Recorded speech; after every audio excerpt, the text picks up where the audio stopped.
صحیح بخاری حدیث نمبر 7۔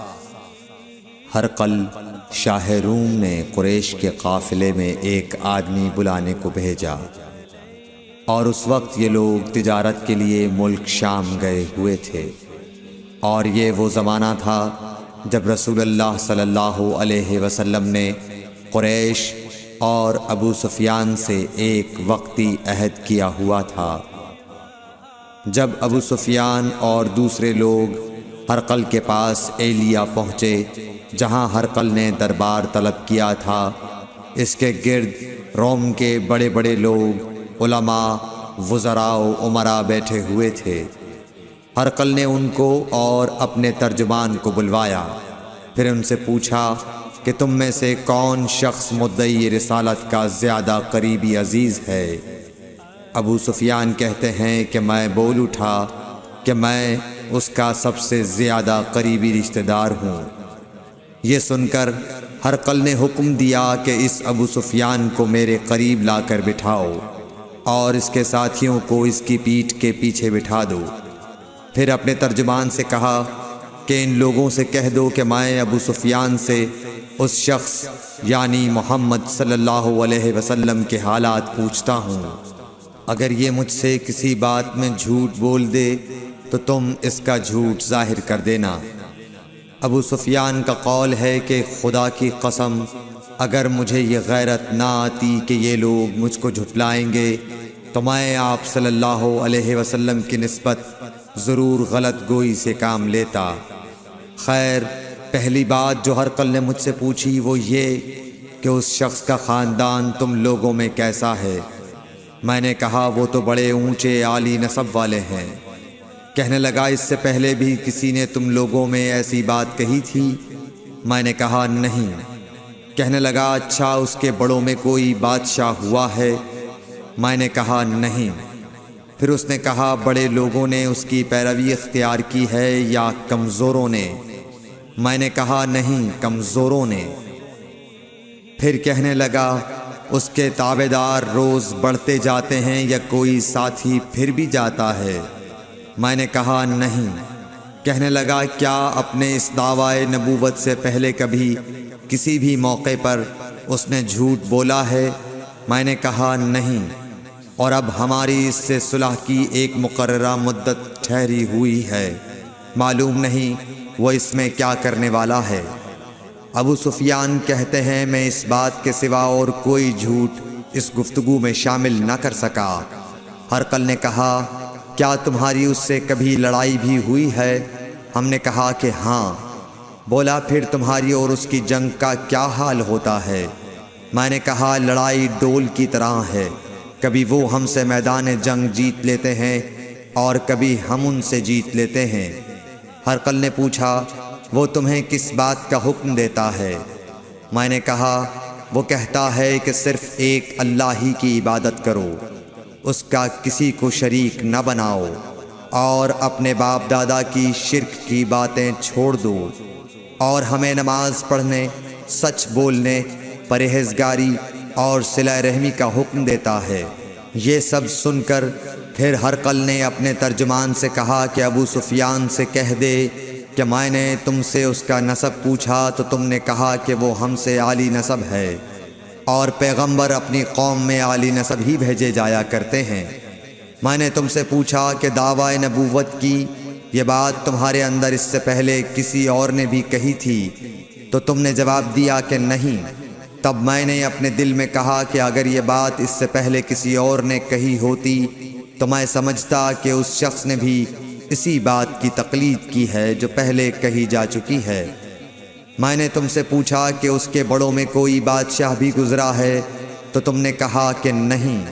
تو میں نے دل میں کہا کہ ان کے بزرگوں میں سے کوئی بادشاہ ہوا ہوگا تو کہہ دوں گا کہ وہ شخص اس بہانے اپنے آباء و اجداد کی بادشاہت اور ان کا ملک دوبارہ حاصل کرنا چاہتا ہے۔ اور میں نے تم سے پوچھا کہ اس بات کے کہنے یعنی پیغمبری کا دعویٰ کرنے سے پہلے تم نے کبھی اس کو دروغ گوئی کا الزام لگایا ہے؟ تم نے کہا کہ نہیں۔ تو میں نے سمجھ لیا کہ جو شخص آدمیوں کے ساتھ دروغ گوئی سے بچے وہ اللہ کے بارے میں کیسے جھوٹی بات کہہ سکتا ہے۔ اور میں نے تم سے پوچھا کہ بڑے لوگ اس کے پیرو ہوتے ہیں یا کمزور آدمی؟ تم نے کہا کمزوروں نے اس کی اتباع کی ہے، تو دراصل یہی لوگ پیغمبروں کے متبعین ہوتے ہیں۔ اور میں نے تم سے پوچھا کہ اس کے ساتھی بڑھ رہے ہیں یا کم ہو رہے ہیں؟ تم نے کہا کہ وہ بڑھ رہے ہیں، اور ایمان کی کیفیت یہی ہوتی ہے حتیٰ کہ وہ کامل ہو جاتا ہے۔ اور میں نے تم سے پوچھا کہ آیا کوئی شخص اس کے دین سے ناخوش ہو کر مرتد بھی ہو جاتا ہے؟ تم نے کہا نہیں۔ تو ایمان کی خاصیت بھی یہی ہے، جن کے دلوں میں اس کی مسرت رچ بس جائے وہ اس سے لوٹا نہیں کرتے۔ اور میں نے تم سے پوچھا کہ آیا وہ کبھی عہد شکنی کرتے ہیں؟ تم نے کہا نہیں۔ پیغمبروں کا یہی حال ہوتا ہے، وہ عہد کی خلاف ورزی نہیں کرتے۔ اور میں نے تم سے کہا کہ وہ تم سے کس چیز کے لیے کہتے ہیں؟ تم نے کہا کہ وہ ہمیں حکم دیتے ہیں کہ اللہ کی عبادت کرو، اس کے ساتھ کسی کو شریک نہ ٹھہراؤ، اور تمہیں بتوں کی پرستش سے روکتے ہیں، سچ بولنے اور پرہیزگاری کا حکم دیتے ہیں۔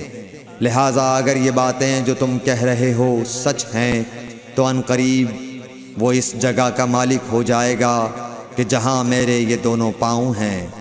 مجھے معلوم تھا کہ وہ پیغمبر آنے والا ہے، مگر مجھے یہ معلوم نہیں تھا کہ وہ تمہارے اندر ہوگا۔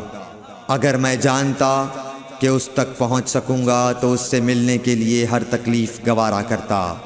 اگر میں اس کے پاس ہوتا تو اس کے پاؤں دھوتا۔ ہرقل نے رسول اللہ صلی اللہ علیہ وسلم کا وہ خط منگایا جو آپ نے وحیہ کلبی رضی اللہ تعالیٰ عنہ کے ذریعے حاکم بصرہ کے پاس بھیجا تھا، اور اس نے وہ ہرقل کے پاس بھیج دیا تھا۔ پھر اس کو پڑھا تو اس میں لکھا تھا، اللہ کے نام کے ساتھ جو نہایت مہربان اور رحم والا ہے۔ اللہ کے بندے اور اس کے پیغمبر محمد صلی اللہ علیہ وسلم کی طرف سے یہ خط ہے شاہ روم کے لیے۔ اس شخص پر سلام ہو جو ہدایت کی پیروی کرے۔ اس کے بعد میں آپ کے سامنے دعوت اسلام پیش کرتا ہوں۔ اگر آپ اسلام لے آئیں گے تو دین و دنیا میں سلامتی نصیب ہوگی، اللہ آپ کو دوہرا ثواب دے گا۔ اور اگر آپ میری دعوت سے روگردانی کریں گے تو آپ کی رعایا کا گناہ بھی آپ ہی پر ہوگا۔ اور اے اہل کتاب، ایک ایسی بات پر آ جاؤ جو ہمارے اور تمہارے درمیان یکساں ہے، وہ یہ کہ ہم اللہ کے سوا کسی کی عبادت نہ کریں اور کسی کو اس کا شریک نہ ٹھہرائیں، اور نہ ہم میں سے کوئی کسی کو خدا کے سوا اپنا رب بنائے۔ پھر اگر وہ اہل کتاب اس کتاب سے منہ پھیر لیں تو مسلمانوں، تم ان سے کہہ دو کہ تم مانو یا نہ مانو، ہم ایک خدا کے اطاعت گزار ہیں۔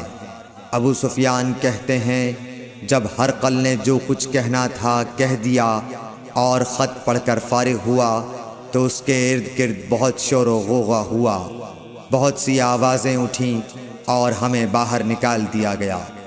تب میں نے اپنے ساتھیوں سے کہا کہ ابو کبشہ کے بیٹے حضرت صلی اللہ علیہ وسلم کا معاملہ تو بہت بڑھ گیا۔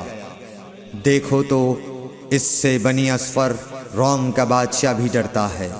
مجھے اس وقت سے اس بات کا یقین ہو گیا کہ حضور صلی اللہ علیہ وسلم ان قریب غالب ہو کر رہیں گے، حتیٰ کہ اللہ نے مجھے مسلمان کر دیا۔ راوی کا بیان ہے کہ ابن ناطور ایلیا کا حاکم ہرقل کا مصاحب اور شام کے نصارہ کا لاٹ پادری بیان کرتا تھا کہ ہرقل جب ایلیا آیا ایک دن صبح کو پریشان اٹھا تو اس کے درباریوں نے دریافت کیا کہ آج ہم آپ کی حالت بدلی ہوئی پاتے ہیں، کیا وجہ ہے؟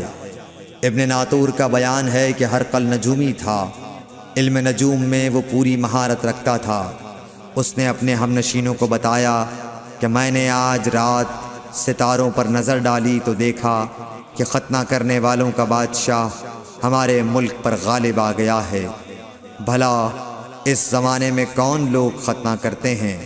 انہوں نے کہا کہ یہود کے سوا کوئی ختنہ نہیں کرتا، سو ان کی وجہ سے پریشان نہ ہوں۔ سلطنت کے تمام شہروں میں یہ حکم لکھ بھیجیے کہ وہاں جتنے یہودی ہوں سب قتل کر دیے جائیں۔ وہ لوگ انہی باتوں میں مشغول تھے کہ ہرقل کے پاس ایک آدمی لایا گیا جسے شاہ غسان نے بھیجا تھا۔ اس نے رسول اللہ صلی اللہ علیہ وسلم کے حالات بیان کیے۔ جب ہرقل نے سارے حالات سن لیے تو کہا کہ جا کر دیکھو وہ ختنہ کیے ہوئے ہے یا نہیں۔ انہوں نے اسے دیکھا تو بتلایا کہ وہ ختنہ کیا ہوا ہے۔ ہرقل نے جب اس شخص سے عرب کے بارے میں پوچھا تو اس نے بتلایا کہ وہ ختنہ کرتے ہیں۔ تب ہرقل نے کہا کہ یہی محمد صلی اللہ علیہ وسلم اس امت کے بادشاہ ہیں جو پیدا ہو چکے ہیں۔ پھر اس نے اپنے ایک دوست کو رومیہ خط لکھا اور وہ بھی علم نجوم میں ہرقل کی طرح ماہر تھا۔ پھر وہاں سے ہرقل حمص چلا گیا۔ ابھی حمص سے نکلا نہیں تھا کہ اس کے دوست کا خط اس کے جواب میں آ گیا۔ اس کی رائے بھی حضور صلی اللہ علیہ وسلم کے ظہور کے بارے میں ہرقل کے موافق تھی کہ محمد صلی اللہ علیہ وسلم واقعی پیغمبر ہیں۔ اس کے بعد ہرقل نے روم کے بڑے آدمیوں کو اپنے حمص کے محل میں طلب کیا اور اس کے حکم سے محل کے دروازے بند کر لیے گئے۔ پھر وہ اپنے خاص محل سے باہر آیا اور کہا، اے روم والو، کیا ہدایت اور کامیابی میں کچھ حصہ تمہارے لیے بھی ہے؟ اگر تم اپنی سلطنت کی بقا چاہتے ہو تو پھر اس نبی صلی اللہ علیہ وسلم کی بیعت کر لو اور مسلمان ہو جاؤ۔ یہ سننا تھا کہ پھر لوگ وحشی گدھوں کی طرح دروازوں کی طرف دوڑے مگر انہیں بند پایا۔ آخر جب ہرقل نے اس بات سے ان کی یہ نفرت دیکھی اور ان کے ایمان لانے سے مایوس ہو گیا تو کہنے لگا کہ ان لوگوں کو میرے پاس لاؤ۔ جب وہ دوبارہ آئے تو اس نے کہا، میں نے جو بات کہی تھی اس سے تمہاری دینی پختگی کی آزمائش مقصود تھی، سو وہ میں نے دیکھ لی۔